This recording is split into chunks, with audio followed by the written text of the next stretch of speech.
I've been traveling through many, many organizations, and I've seen lots of mistakes that have been made. And I want to share with you just one mistake, the one that I think is the biggest mistake in this category, the what you say and do category. So we know we all make mistakes in influencing. And I'd like you to just think about for a minute the last time someone tried to influence you unsuccessfully to do something. What did they do? And if you would, just talk to the person beside you just for a minute. What did that person do wrong in their attempt to influence you? You can probably create quite a long list of things that they did wrong. I have up here a short list of things that I see that people do wrong. Which one do you think is the biggest mistake we make on that short list? Who said C? That's what I'm going to talk about today, the mismatch. Mismatching. And what do I mean by that? Mismatching. Delivering the wrong message at the wrong time with the wrong audience. I know some of you thinking that's no mismatch at all, perhaps. I actually presented that slide to a group of doctors, and a doctor right up here said to me, the only mismatch there is that she's not nearly young enough for him. So this mismatch, what is the result? What happens when we mismatch? What do you get? No change, thank you. That's the bottom line, isn't it? And what happens when there's no change? How are people feeling? A lot of frustration.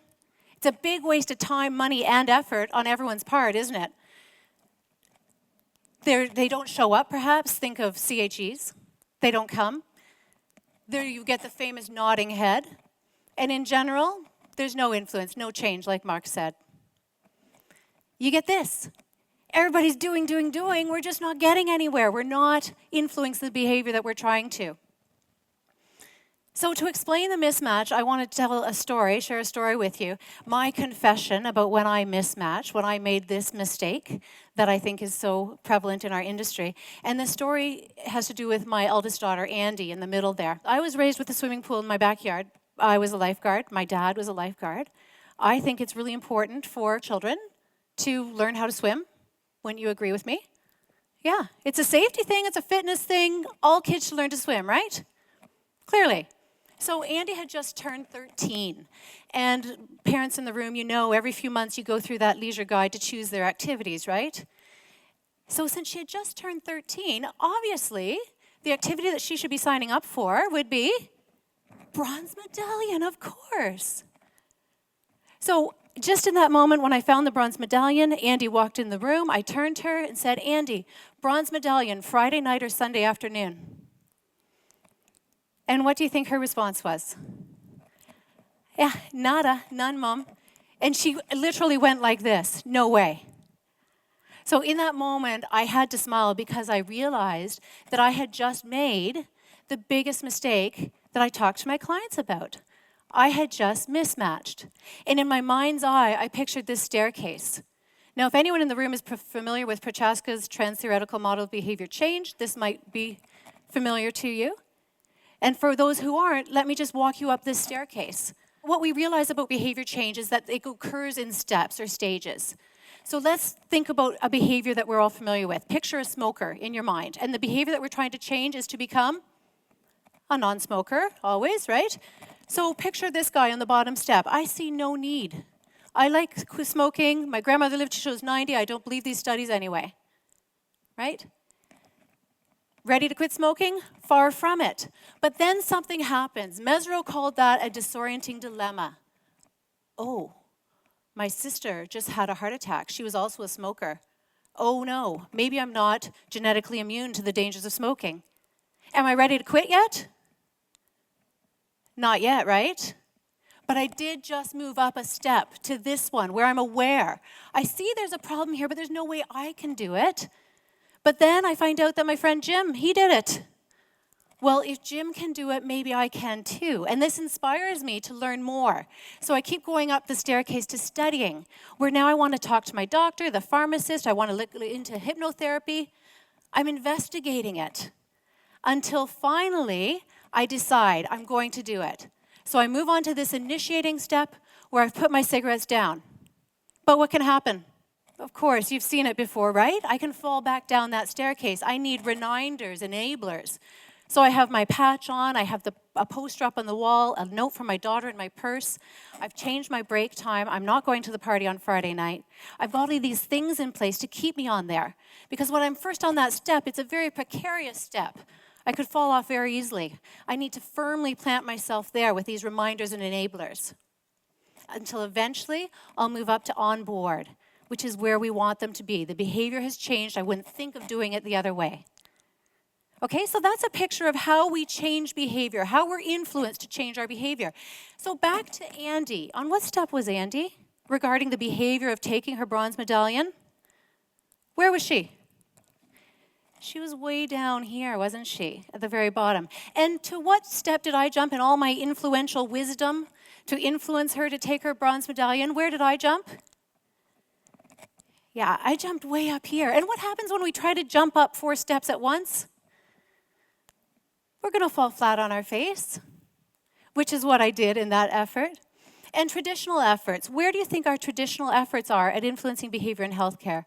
What step, when you think about our marketing and our sales, what step do you think we mistakenly jump to most often? Yeah, right near the top here. We do a lot of jumping up to here. This is my product, this is how you dose it, this is where you use it. A lot of marketing efforts are there, also known as telling. We do a lot of telling. And this is what it can look like. It can also look like this. And this is what we can end up with. We've all seen this before. So I would propose that most efforts have one giant step instead of many small steps to influence the behavior. How many of you saw Love and Other Drugs? And do you remember the scene where the character played by Jake Gyllenhaal was practicing getting his message out with the match before the match burned his finger? We've trained our reps to do this, in fact, to get that message out as quickly as possible. So why? Why do you think we fall into this trap of jumping up the staircase and mismatching our message when we're trying to influence? Why do we do that? If you would, just talk with someone at your table and see if you can come up with 3 reasons why we do that. Go ahead. What did you come up with? Why do we do it? It feels faster. That's the number one thing I hear, absolutely. Other reasons? Why else do we do it? It's what I'm paid to do. Yes, we're rewarded for it. Exactly. Yeah. It's also comfortable, right? I can practice it. I can pull out my Viz aid. It's easy. I can say the same thing with each guy I go visit. It's really comfortable doing it that way, getting up and telling. We have a human tendency to think from our perspective instead of theirs. We're born egocentric, and we carry that through with us. We go into that call, into that effort, influencing someone from our own place, where we come from, instead of where they are. We believe that telling is knowing. Does telling equal knowing? No, but somehow we believe that. And the next step after that, if they know it, will they do it? Does knowing equal doing? Otherwise, none of us would have had that chocolate cake or cookies out there, right? We know we shouldn't. And we can check it off the list. I did it. I called on my 6 guys today. I did it. I went and told them. I told the department what they need to do. And like Jim said, I think we're rewarded for it. That might be how we're incentivized. We don't know any better. We haven't been shown anything different. I loved Robin's story earlier that the rep said, well, that's what you've taught me to do. So that's what I did, even though the other way was working better. And finally, we perceive it to be faster. And when you think about that, we perceive it to be faster. What is it that you're faster at? Faster at getting your message out? Because it's certainly not faster at changing the behavior. So you have to ask yourself, what is the end point? Is the end point to tell them something? Or is the end point to influence what they're doing? I hope it's the latter. So who wins the race in this image? It's counterintuitive, right? But it's the slow and steady steps, the tortoise wins, that will get you to the finish line, assuming the finish line is actually changing behavior, which we certainly hope it is. So we need to stop telling and start influencing behavior. Start influencing people.